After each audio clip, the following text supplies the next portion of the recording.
I got so distracted, I didn't even know that my time ran out last time. Okay, so we were breaking down these numbers into their factors. I had broken 48 into, I can count them up, 1, 2, 3, 4 2s and 1 3. And then 30 breaks down into, I split the 10 into a 2 and a 5 because 2 times 5 is 10. And so then 30 is a 2, a 3, and a 5. And so if I'm looking for the greatest common factor, the word common means what they have in common or that they share. So they each share a 2 and they each share a 3. So the greatest common factor then is 6. I take one number from each group. 2 times 3 is 6. So I found it. Yay! I found the greatest common factor. Between 48 and 30, it was 6. Again, if you know by looking at the numbers what the greatest common factor is, then just write it down. You do not have to do all of this math. But if you can't think of the greatest common factor, you're going to make the factor trees. A couple more examples. One is a greatest common factor with variables. So this is a little bit more challenging. You need to find the greatest common factor of all 3 of these terms. So you have to first kind of think, what's the greatest common factor with the numbers? The numbers, again, are 12, 8, and 6. If you know that the greatest common factor is 2, then you can just write down 2 and move on. But if you can't think of it, then you're going to write out the factor trees. 12 breaks down into 2 and 6. You could have done 3 and 4. I just thought of 2 and 6 at first. And 6 breaks down into 2 times 3. 8 is 4 and 2. 4 is 2 and 2. And then 6 breaks down into 2 and 3.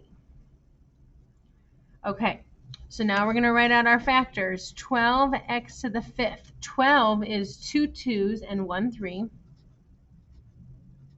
And then x to the 5th means I have 5 x's. So I'm going to write that out. 1, 2, 3, 4, 5. I'm writing out all my variables with no exponents. 8x to the 4th is 3 2s. And then x to the 4th means 4 x's.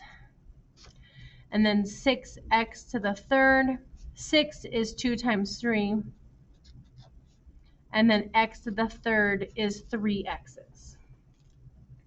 So I have written, this is called expanded form. I've expanded all of these so that they no longer have any exponents. And then I'm looking to see what they have in common. Do you see how they all have, well, that didn't work. It just smudged my numbers. That's so sad. All right, I'll use green. You see how they all have 1, 2? They don't have any other numbers in common because this 3. They have to, all of them have it. So these 2 both have another 2, but not all 3 of them. So the greatest common factor is 2, and then I have to look at the variables. Here's 1 set of x's, 2 sets of x's, 3 sets of x's. They all have at least 3 x's, so that means my variable is x to the 3rd, and that's my greatest common factor. Okay. So we found the greatest common factor, but if we go back to those steps on how to factor, that's only the first step. We found the greatest common factor, then there's more to do. So for the sake of time, let's finish that original problem we just started. 12x to the 5th plus 8, oh no, I don't. Hold on. 8x to the 4th minus 6x to the 3rd. And we can do this. We found the 3 steps are first to find the greatest common factor. You already wrote this, remember? So we already did. The greatest common factor is 2x to the 3rd. So I'm going to write that down.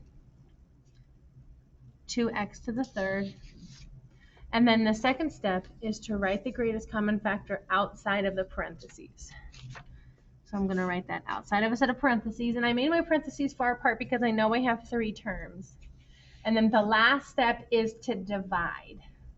I'm going to divide the numbers, and then I'm going to divide the exponents. And remember, when we divide with exponents, we subtract.